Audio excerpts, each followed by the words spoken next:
Hello everybody, Virtual Farmer Kypli here, and today we're going to look at some of the characters that are more easily romanceable in Sunhaven. First one we're going to start off with is Lynn. I'm going to go with her first because she's so easy that it's almost like the game devs want you to choose her as a romance option. She's fairly easy because one, the closeness of her house to your farm, it doesn't take long to get to her house at all, and because of reason number two,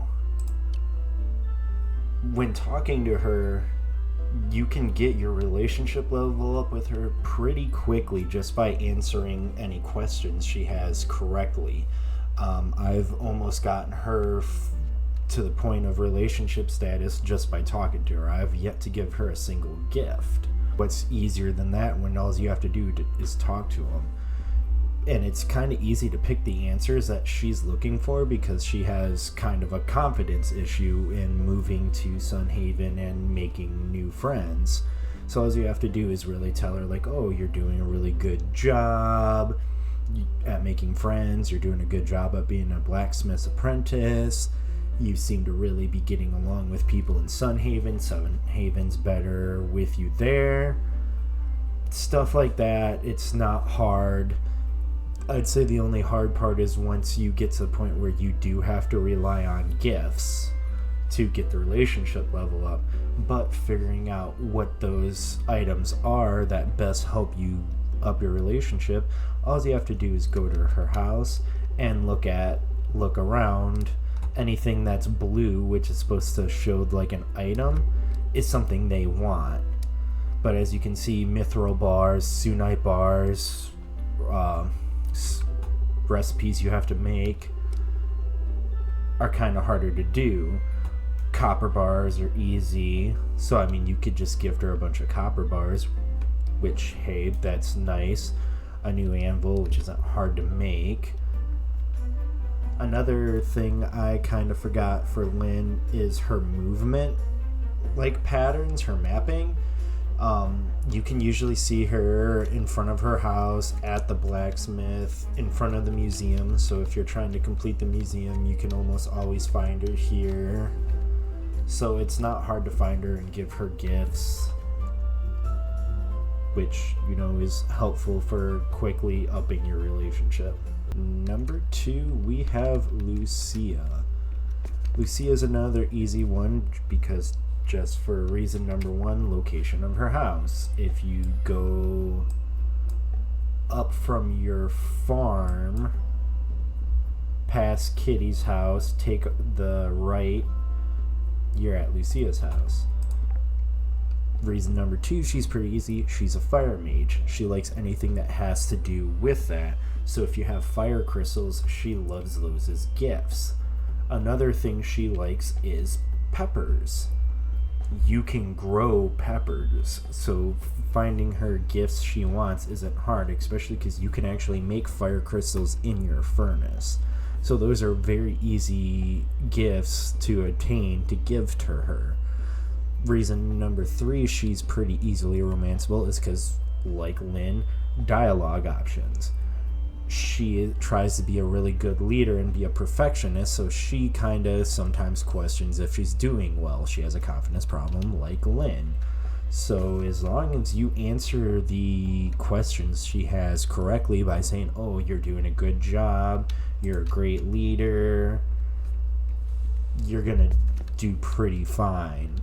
It's not super hard to get your relationship level up with her fairly quickly. Number 3 is Anne. She is pretty easy because 1, she likes sapphires. That is one of the best gifts to give her.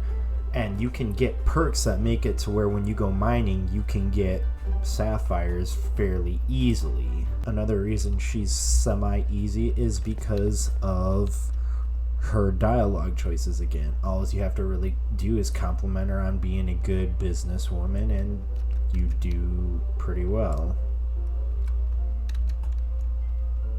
Again, like every other romance option, you can walk around her house, check these shiny things to see what she likes. She likes diamonds, ruby, amethyst, sapphire. Sapphires, like I said, aren't that hard to find. Rubies are pretty easy to find in the early levels of the mine.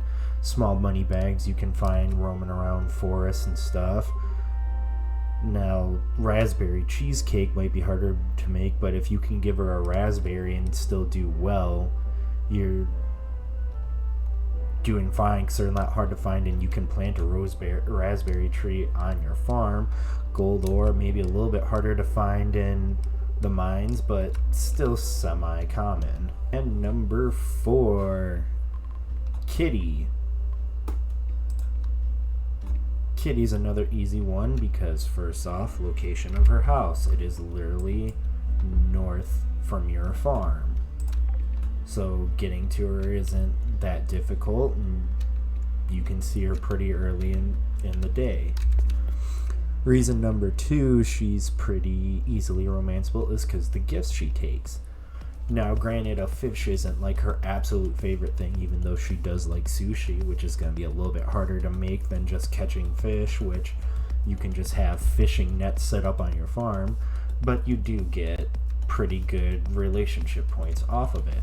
Another thing she very much likes, because she's an Amari, is animal food. If you've got a barn, if you have animals on your farm, you're already going to need animal food. And as stated in my beginner tips video, animal food's easy to make. You just need 1 wheat, which you can grow to make 2 animal food in the bakery station. So even if you don't have animals, you can just grow a little bit of wheat, make your animal food, and boom, you have her taken care of. And there you have it. There are some easily romanceable NPCs in Sunhaven.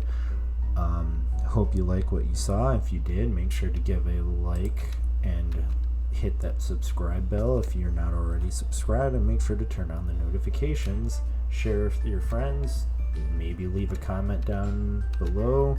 Some other people who are easily romanceable. And I'll see you in the next one. Thanks. Bye.